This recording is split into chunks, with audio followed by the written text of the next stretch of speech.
जमीयत उलमा इस्लाम के सरबराह मौलाना फजलुर रहमान ने कहा है कि ऑपरेशन अज़्म इस्तेहकाम दर हकीकत ऑपरेशन अदम इस्तेहकाम साबित होगा।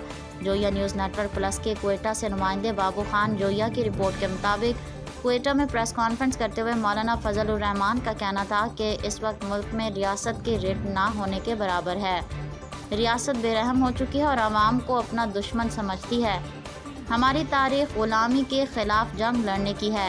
ये बात समझ से बालातर है कि मुल्क को मज़ीद कमज़ोर क्यों किया जा रहा है। सरबराह जेजुआरी ने कहा कि शहबाज शरीफ वज़ीर आज़म नहीं बस कुर्सी पर बैठे हैं। जमहूरियत अपना मुकदमा हार चुकी, पार्लियामेंट भी अपना मुकदमा हार चुकी है। उन्होंने कहा कि बलूचिस्तान के बारे में नहीं जानता, मगर खैबर पख्तूनख्वा में सूरज गरूब होने के बाद पुलिस थानों में बंद हो जाती है। उन्होंने ये भी कहा कि जहाँ तक जेजुआई का ताल्लुक़ है तो उलमा का लफ्ज़ मौजूद है और ये पाकिस्तान के अवाम की जमात है। जेजुआई किसी एक मसलक या एक मकतब फ़िक्र तक महदूद नहीं है। इसमें जो लोग आए हैं उनको खुश आमदीद कहते हैं।